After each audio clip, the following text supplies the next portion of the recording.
Hi friends, welcome back to my channel. Friends, ಇವತ್ತು ಪಕ್ಕಾ ಹಳ್ಳಿ ಶೈಲಿನಲ್ಲಿ ಹೊನಗನೆ ಸೊಪ್ಪಿನ ಬಸ್ಸಾರು ಮಾಡೋದು ಹೇಗೆ ಅಂತ ತೋರಿಸ್ತಾ ಇದ್ದೀನಿ. ಇದು ತುಂಬಾ ರುಚಿಯಾಗಿರುತ್ತೆ, ಆರೋಗ್ಯಕ್ಕೆ ಕೂಡ ತುಂಬಾ ಒಳ್ಳೆಯದು. ಕಣ್ಣಿನ ಆರೋಗ್ಯಕ್ಕೂ ಹೊನಗನೆ ಸೊಪ್ಪು ತುಂಬಾ ಒಳ್ಳೆಯದು ಅಂತ ಹೇಳ್ತಾರೆ. ಪ್ರೊಸೀಜರ್ ಸ್ವಲ್ಪ ಲೆಂತಿ ಆಗಿರುತ್ತೆ, ಆದರೆ ಸಾರು ಮಾತ್ರ ತುಂಬಾ ಟೇಸ್ಟಿಯಾಗಿರುತ್ತೆ. ವಿಡಿಯೋನ ದಯವಿಟ್ಟು ಸ್ಕಿಪ್ ಮಾಡದೆ ನೋಡಿ. ಬನ್ನಿ ಮಾಡೋ ವಿಧಾನ ಹೇಗೆ ಅಂತ ನೋಡೋಣ. ನಾನಿಲ್ಲಿ ಒಂದು ಚಿಕ್ಕ ಕಪ್ಪಷ್ಟು ಅಲಸಂದೆ ಕಾಳನ್ನು ತೊಗೊಂಡಿದ್ದೀನಿ.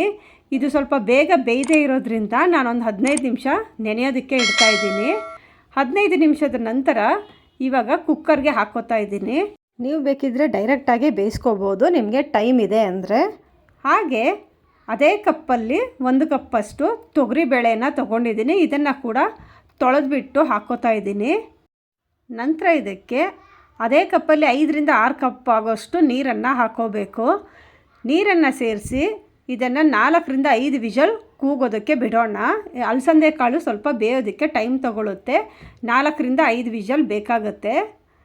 ಇವಾಗ ಅದು ಕುಕ್ಕರ್ ಕೂಗೋಷ್ಟರಲ್ಲಿ ಸೊಪ್ಪನ್ನು ಕಟ್ ಮಾಡಿ ಇಟ್ಕೊಳ್ಳೋಣ. ನೋಡಿ, ಹೊನಗನೆ ಸೊಪ್ಪನ್ನು ನಾನು ಬೇರುಗಳನ್ನೆಲ್ಲ ತೆಗೆದುಬಿಟ್ಟು ಇಟ್ಕೊಂಡಿದ್ದೀನಿ. ನೀವು ಈ ಕಡ್ಡಿಯನ್ನು ತೆಗೆಯೋದಕ್ಕೆ ಹೋಗಬೇಡಿ. ಕಡ್ಡಿಯನ್ನು ತೆಗೆದು ಬರೀ ಸೊಪ್ಪು ಮಾತ್ರ ಹಾಕಿದ್ರೆ ಸಾರು ಚೆನ್ನಾಗಿರೋದಿಲ್ಲ. ಬೇರನ್ನು ಮಾತ್ರ ತಕ್ಕೊಂಡು ಅದನ್ನು ಅದರಲ್ಲಿರೋಂಥ ಬೇರೆ ಎಕ್ಸ್ಟ್ರಾ ಯಾವುದಾದ್ರೂ ಸೊಪ್ಪುಗಳು ಮಿಕ್ಸ್ ಆಗಿದ್ದರೆ ಅದನ್ನೆಲ್ಲ ತೆಗೆದುಬಿಟ್ಟು ಕ್ಲೀನ್ ಮಾಡ್ಕೋಬೇಕಾಗತ್ತೆ. ಇವಾಗ ಇದನ್ನು ಚಿಕ್ಕದಾಗಿ ಕಟ್ ಮಾಡ್ಕೊಳ್ತಾ ಇದ್ದೀನಿ. ನಾನಿಲ್ಲಿ ಸುಮಾರು ಒಂದು 300 ಗ್ರಾಮಷ್ಟು ಸೊಪ್ಪನ್ನು ತೊಗೊಂಡಿದ್ದೀನಿ. ಇವಾಗ ಇದನ್ನು ಚಿಕ್ಕದಾಗಿ ಕಟ್ ಮಾಡಿಬಿಟ್ಟು ಒಂದು ಬೌಲ್ಗೆ ಹಾಕ್ಕೊಳ್ತಾ ಇದ್ದೀನಿ. ಇದಕ್ಕೆ ನೀರನ್ನು ಹಾಕಿಬಿಟ್ಟು ಸ್ವಲ್ಪ ಹೊತ್ತು ಹಾಗೆ ಬಿಟ್ಬಿಡೋಣ. ಯಾಕೆಂದರೆ ಇದರಲ್ಲಿ ತುಂಬ ಮಣ್ಣಿರುತ್ತೆ. ಆದ್ದರಿಂದ ಸ್ವಲ್ಪ ಹೊತ್ತು ಈ ರೀತಿ ನೆನೆಸ್ಕೊಂಡು ಇಡೋದ್ರಿಂದ ಅದರಲ್ಲಿರೋಂಥ ಮಣ್ಣೆಲ್ಲ ತಳದಲ್ಲಿ ಬಂದು ಕೂತ್ಕೊಳ್ಳುತ್ತೆ. ಆವಾಗ ಕ್ಲೀನ್ ಮಾಡ್ಕೊಳ್ಳೋಕ್ಕೆ ನಮಗೆ ಈಸಿ ಆಗುತ್ತೆ. ನೋಡಿ, ಈ ಥರ ಒಂದು ಸಲ ಮಿಕ್ಸ್ ಮಾಡಿಬಿಟ್ಟು ಒಂದು 5 ನಿಮಿಷ ಇದನ್ನು ಹೀಗೆ ಬಿಟ್ಬಿಡೋಣ. ಇವಾಗ ನಾವು ಕಾಳನ್ನು ಬೇಯೋದಕ್ಕೆ ಇಟ್ಟಿದ್ವಲ್ಲ, ಅದು 4 ರಿಂದ 5 ವಿಷಲ್ ಕೂಗಿದೆ. ಇವಾಗ ಕುಕ್ಕರ್ ಲಿಡ್ಡನ್ನು ಓಪನ್ ಮಾಡಿ ನೋಡೋಣ. ಇವಾಗ ಪ್ರೆಷರೆಲ್ಲ ಪೂರ್ತಿಯಾಗಿ ಹೋಗಿದೆ. ಇವಾಗ ಕಾಳು ಬೆಂದಿದೆಯಾ ಅಂತ ಒಂದು ಸಲ ಚೆಕ್ ಮಾಡ್ಕೊಳ್ಳೋಣ. ಅಕಸ್ಮಾತ್ ಬೆಂದಿಲ್ಲ ಅಂದರೆ ಇನ್ನೂ 1 ರಿಂದ 2 ವಿಷಲ್ ಕೂಗಿಸ್ಕೊಳ್ಳಿ. ನೋಡಿ, ಕಾಳು ಬೆಂದಿದೆ. ತುಂಬ ಮೆತ್ತಗಾಗೋ ಥರ ಬೇಯಿಸಬಾರ್ದು, ಸ್ವಲ್ಪ ಕಾಳು ಥರ ಸಿಗಬೇಕು, ಅಷ್ಟು ಬೇಯಿಸ್ಕೊಂಡ್ರೆ ಸಾಕಾಗುತ್ತೆ. ತುಂಬ ನುಣ್ಣಗೆ ಬೇಯಿಸೋದಕ್ಕೆ ಹೋಗಬೇಡಿ. ಇವಾಗ ಇದನ್ನು ಒಂದು ಸ್ಟ್ರೈನರ್ಗೆ ಹಾಕ್ಬಿಟ್ಟು ಬಸ್ಕೊಳ್ಳೋಣ. ಇವಾಗ ಈ ಕಾಳನ್ನು ಸಪ್ರೇಟಾಗಿ ತೆಗೆದು ಒಂದು ಕಡೆ ಇಟ್ಕೊಳ್ತಾ ಇದ್ದೀನಿ. ಸೊಪ್ಪನ್ನು ನಾನು 4 ರಿಂದ 5 ಸಲ ತೊಳೆದ್ಬಿಟ್ಟು ಇವಾಗ ಆ ಸೊಪ್ಪನ್ನು ನಾವು ಬೇಯಿಸ್ಕೊಂಡಂಥ ಬೇಳೆ ಕಟ್ಟಿಗೆ ಅದನ್ನು ಹಾಕ್ಕೋತಾ ಇದ್ದೀನಿ. ಅದು ಕಟ್ಟು ಸ್ವಲ್ಪ ಗಟ್ಟಿಯಾಗಿದ್ದರೆ ಸ್ವಲ್ಪ ನೀರನ್ನು ಸೇರಿಸ್ಕೋಬೋದು. ಈಗ ರುಚಿಗೆ ತಕ್ಕಷ್ಟು ಉಪ್ಪನ್ನು ಕೂಡ ಸೇರಿಸ್ಕೊಳ್ತಾ ಇದ್ದೀನಿ. ಇದನ್ನು ಒಂದು 5 ನಿಮಿಷ ಬೇಯೋದಕ್ಕೆ ಬಿಡೋಣ. ಸೊಪ್ಪು ಬೇಯೋ ತನಕ ನಾವು ಬಸ್ಸಾರು ಮಾಡೋದಕ್ಕೆ ಮಸಾಲಾನ ರುಬ್ಕೊಳ್ಳೋಣ. ನಾನಿಲ್ಲಿ 2 ಬೆಳ್ಳುಳ್ಳಿಯನ್ನು ತೊಗೊಂಡಿದ್ದೀನಿ. ಮೀಡಿಯಮ್ ಸೈಜು 2 ಬೆಳ್ಳುಳ್ಳಿಯನ್ನು ಸಿಪ್ಪೆ ತೆಗೆದಿಟ್ಕೊಂಡಿದ್ದೀನಿ. ಹಾಗೆ ಚಿಕ್ಕ ಸೈಜು 2 ಈರುಳ್ಳಿಯನ್ನು ಕಟ್ ಮಾಡಿಬಿಟ್ಟು ಇಟ್ಕೊಂಡಿದ್ದೀನಿ. ಹಾಗೆ ಒಂದು ಅರ್ಧ ಕಪ್ಪಷ್ಟು ತೆಂಗಿನಕಾಯಿ ತುರಿ, 1 ಟೀ ಸ್ಪೂನಷ್ಟು ಜೀರಿಗೆ, ಹಾಗೆ ಒಂದು ಹೆಬ್ಬೆರಳಿನ ಗಾತ್ರದಷ್ಟು ಹುಣಸೆ ಹಣ್ಣನ್ನು ತೊಗೊಂಡಿದ್ದೀನಿ. ಅಥವಾ ಒಂದು ನಿಂಬೆಹಣ್ಣಿನ ಒಂದು ಹೋಳಿನಷ್ಟು ಹುಣಸೆ ಹಣ್ಣನ್ನು ತೊಗೋಬೇಕು. ಹಾಗೆ 3 ಚಿಕ್ಕ ಸೈಜ್ದು ಟೊಮೆಟೊನ ತೊಗೊಂಡಿದ್ದೀನಿ. ನಾಟಿ ಟೊಮೆಟೊ ತೊಗೊಂಡ್ರೆ ಸ್ವಲ್ಪ ಚೆನ್ನಾಗಿರುತ್ತೆ, ಅಥವಾ ಆ್ಯಪಲ್ ಟೊಮೆಟೊ ಕೂಡ ಯೂಸ್ ಮಾಡ್ಬೋದು. ಇವಾಗ ಟೊಮೆಟೊನ ಕೂಡ ಕಟ್ ಮಾಡ್ಕೊಳ್ತಾ ಇದ್ದೀನಿ. ಇವಾಗ ಇದನ್ನೆಲ್ಲ ಹುರ್ಕೋಬೇಕು.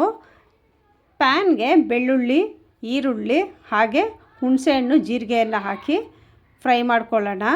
ಈರುಳ್ಳಿ ಸ್ವಲ್ಪ ಟ್ರಾನ್ಸ್ಪರೆಂಟ್ ಆಗೋ ತನಕ ಫ್ರೈ ಮಾಡ್ಕೋಬೇಕು. ನಂತರ ಟೊಮೆಟೊನ ಕೂಡ ಸೇರಿಸ್ಕೊಳ್ತಾ ಇದ್ದೀನಿ. ಹಾಗೆ 2.5 ಟೀ ಸ್ಪೂನಷ್ಟು ಸಾಂಬಾರು ಪೌಡರನ್ನು ಹಾಕ್ಕೋತಾ ಇದ್ದೀನಿ. ಇದು ಹೋಮ್ ಮೇಡ್ ಸಾಂಬಾರು ಪೌಡರು, ನೀವು ಖಾರವನ್ನು ನೋಡಿಕೊಂಡು ಹಾಕ್ಕೋಬೇಕಾಗತ್ತೆ. ಇವಾಗ ಫ್ಲೇಮ್ನ ಆಫ್ ಮಾಡಿಬಿಟ್ಟು ಅದೇ ಬಿಸಿನಲ್ಲೇ ಸ್ವಲ್ಪ ಫ್ರೈ ಮಾಡಿಕೊಂಡ್ರೆ ಸಾಕಾಗುತ್ತೆ. ಇವಾಗ ಒಂದು ಅರ್ಧ ಹಿಡಿಯಷ್ಟು ಕೊತ್ತಂಬರಿ ಸೊಪ್ಪನ್ನು ಕೂಡ ಸೇರಿಸ್ಕೊಳ್ತಾ ಇದ್ದೀನಿ. ಎಲ್ಲ ಒಂದು ಸಲ ಮಿಕ್ಸ್ ಮಾಡಿಬಿಟ್ಟು ಪೂರ್ತಿ ತಣ್ಣಗಾಗೋದಕ್ಕೆ ಬಿಟ್ಬಿಡಬೇಕು. ಇವಾಗ ಇದು ತಣ್ಣಗಾದ ನಂತರ ನಾನೊಂದು ಮಿಕ್ಸಿ ಜಾರ್ಗೆ ತೆಂಗಿನಕಾಯಿ ತುರಿ ಹಾಕ್ಕೋತಾ ಇದ್ದೀನಿ. ಹಾಗೆ ನಾವು ಬೇಯಿಸ್ಕೊಂಡಂಥ ಕಾಳಲ್ಲಿ 1 ಟೇಬಲ್ ಸ್ಪೂನಷ್ಟು ಕಾಳನ್ನು ಹಾಕ್ಕೊಂಡಿದ್ದೀನಿ. ಹಾಗೆ ನಾವೀಗ ಹುರ್ಕೊಂಡಂಥ ಮಸಾಲ ಪೂರ್ತಿ ತಣ್ಣಗಾಗಿದೆ, ಅದನ್ನು ಕೂಡ ಸೇರಿಸ್ಕೋತಾ ಇದ್ದೀನಿ. ಸ್ವಲ್ಪ ನೀರನ್ನು ಸೇರಿಸಿ ನುಣ್ಣಗೆ ರುಬ್ಕೋಬೇಕು. ಮಸಾಲ ರುಬ್ಕೊಂಡ ನಂತರ ಈಗ ಸೊಪ್ಪು ಬೆಂದಿದೆಯಾ ನೋಡೋಣ. ಸೊಪ್ಪು ಕೂಡ ಚೆನ್ನಾಗಿ ಬೆಂದಿದೆ. ಇವಾಗ ನಾವು ಕಾಳನ್ನು ಬೇಯಿಸಿ ಸಪ್ರೇಟಾಗಿ ಇಟ್ಕೊಂಡಿದ್ವಲ್ಲ, ಅದನ್ನು ಇದರಲ್ಲಿ ಮಿಕ್ಸ್ ಮಾಡ್ಕೊಳ್ತಾ ಇದ್ದೀನಿ. ಯಾಕಂದರೆ ಕಾಳನ್ನು ಬೇಯಿಸಬೇಕಾದ್ರೆ ನಾವು ಉಪ್ಪನ್ನು ಸೇರಿಸಿರಲಿಲ್ಲ. ಆದ್ದರಿಂದ ಇವಾಗ ಇದರಲ್ಲಿ ಮಿಕ್ಸ್ ಮಾಡಿಬಿಟ್ಟು ಜಸ್ಟ್ ಒಂದು ಕುದಿ ಬರೋದಕ್ಕೆ ಬಿಡ್ತಾಯಿದ್ದೀನಿ. ಆ ಕಾಳಲ್ಲಿ ಉಪ್ಪು ಎಲ್ಲ ಚೆನ್ನಾಗಿ ಹಿಡ್ಕೋಬೇಕು. ಬೆಂದ ನಂತರ ಈಗ ಫ್ಲೇಮ್ನ ಆಫ್ ಮಾಡಿಬಿಟ್ಟು ಒಂದು ಸ್ಟ್ರೈನರ್ಗೆ ಹಾಕ್ಕೊಳ್ತಾ ಇದ್ದೀನಿ. ಸೊಪ್ಪು ಮತ್ತು ಕಾಳನ್ನು ಇವಾಗ ಸಪ್ರೇಟಾಗಿ ತೆಗೆದು ಒಂದು ಕಡೆ ಇಟ್ಕೊಳ್ಳೋಣ. ಈಗ ಬಸ್ಸಾರನ್ನು ಮಾಡೋದಕ್ಕೆ ಒಂದು ಪಾತ್ರೆಯನ್ನು ಇಟ್ಕೊಂಡಿದ್ದೀನಿ. ಅದರಲ್ಲಿ 1 ಟೇಬಲ್ ಸ್ಪೂನಷ್ಟು ಎಣ್ಣೆಯನ್ನು ಹಾಕ್ಕೊಳ್ತಾ ಇದ್ದೀನಿ. ಎಣ್ಣೆ ಕಾದ ನಂತರ 1 ಟೀ ಸ್ಪೂನಷ್ಟು ಸಾಸಿವೆ ಸಿಡಿದ ನಂತರ ಒಂದು 5 ರಿಂದ 6 ಎಸಳು ಬೆಳ್ಳುಳ್ಳಿಯನ್ನು ಚಚ್ಚಿಬಿಟ್ಟು ಹಾಕ್ಕೋತಾ ಇದ್ದೀನಿ. ಹಾಗೆ ಒಂದೇ ಒಂದು ಒಣಮೆಣಸಿನ್ಕಾಯಿ, ಒಂದು 10 ರಿಂದ 12 ಕರಿಬೇವಿನ ಎಲೆಯನ್ನು ಹಾಕ್ಕೋತಾ ಇದ್ದೀನಿ. ಹಾಗೆ ಒಂದು 1/4 ಟೀ ಸ್ಪೂನಷ್ಟು ಹಿಂಗನ್ನು ಸೇರಿಸ್ಕೊಳ್ತಾ ಇದ್ದೀನಿ. ನಿಮಗೆ ಹಿಂಗು ಹಾಕೋ ಅಭ್ಯಾಸ ಇಲ್ಲಾಂದರೆ ಸ್ಕಿಪ್ ಮಾಡ್ಬೋದು, ಹಾಕೋದ್ರಿಂದ ಚೆನ್ನಾಗಿರುತ್ತೆ. ಇದನ್ನು ಮಿಕ್ಸ್ ಮಾಡಿಬಿಟ್ಟು ನಾವು ರುಬ್ಕೊಂಡಂಥ ಮಸಾಲನ ಇದಕ್ಕೆ ಸೇರಿಸ್ಕೋತಾ ಇದ್ದೀನಿ. ಮಸಾಲ ಪದಾರ್ಥ ಎಲ್ಲ ಸೇರಿಸಿದ ನಂತರ 1-2 ನಿಮಿಷ ಆ ಮಸಾಲ ಎಲ್ಲ ಚೆನ್ನಾಗಿ ಹಸಿ ಸ್ಮೆಲ್ ಹೋಗೋದಕ್ಕೆ ಬಿಡಬೇಕು. ಲೋ ಫ್ಲೇಮಲ್ಲಿ ಒಂದು 2 ರಿಂದ 3 ನಿಮಿಷ ಮಿಕ್ಸ್ ಮಾಡಿಬಿಟ್ಟು ಹಾಗೆ ಬಿಟ್ಬಿಡೋಣ.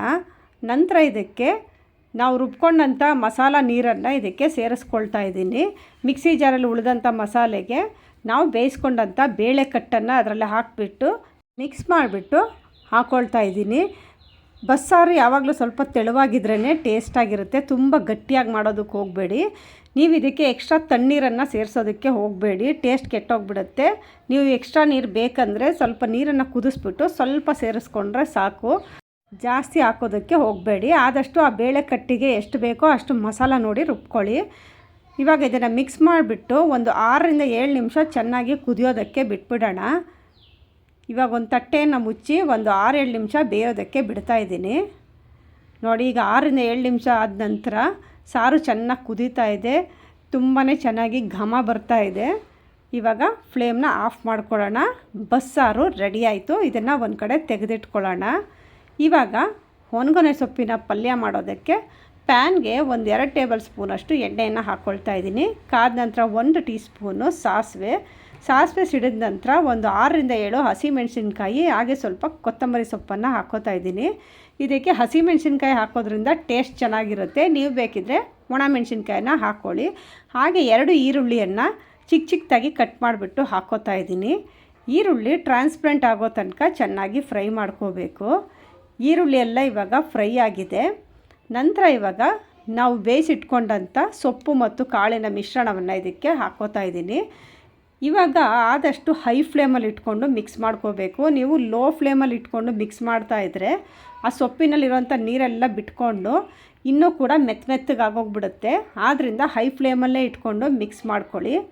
ಹಾಗೆ ಒಂದು ಅರ್ಧ ಕಪ್ಪಷ್ಟು ತೆಂಗಿನಕಾಯಿ ತುರಿಯನ್ನು ಸೇರಿಸ್ಕೊಳ್ತಾ ಇದ್ದೀನಿ.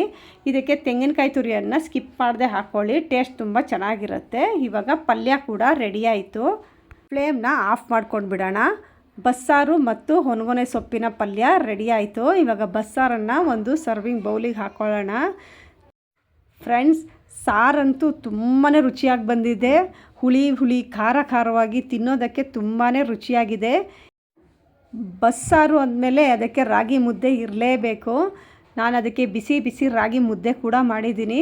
ರಾಗಿ ಮುದ್ದೆ, ಒಣಗೊನೆ ಸೊಪ್ಪಿನ ಪಲ್ಯ, ಬಸ್ಸಾರು ತಿಂತಾಯಿದ್ರೆ ತುಂಬಾ ಟೇಸ್ಟಾಗಿದೆ. ನೀವು ಕೂಡ ಮನೆಯಲ್ಲಿ ಒಂದು ಸಾರಿ ಟ್ರೈ ಮಾಡಿ ಹೇಗೆ ಬಂತು ಅಂತ ನನಗೆ ಕಮೆಂಟ್ ಮಾಡಿ ತಿಳಿಸಿ. ಈ ರೆಸಿಪಿ ನಿಮಗೆ ಇಷ್ಟ ಆಗಿದ್ರೆ ಒಂದು ಲೈಕ್ ಮಾಡಿ, ಶೇರ್ ಮಾಡಿ, ಸಬ್ಸ್ಕ್ರೈಬ್ ಮಾಡಿಲ್ಲ ಅಂದರೆ ಸಬ್ಸ್ಕ್ರೈಬ್ ಮಾಡಿ, ಬೆಲ್ ಐಕಾನ್ ಟಚ್ ಮಾಡಿ. ಇಷ್ಟೊತ್ತು ವಿಡಿಯೋ ನೋಡಿದ್ದಕ್ಕಾಗಿ ಧನ್ಯವಾದಗಳು. ಮತ್ತೊಂದು ಹೊಸ ರೆಸಿಪಿ ಜೊತೆ ಮತ್ತೆ ಭೇಟಿ ಮಾಡೋಣ. ಅಲ್ಲಿವರೆಗೂ ಟೇಕ್ ಕೇರ್. ಬಾಯ್.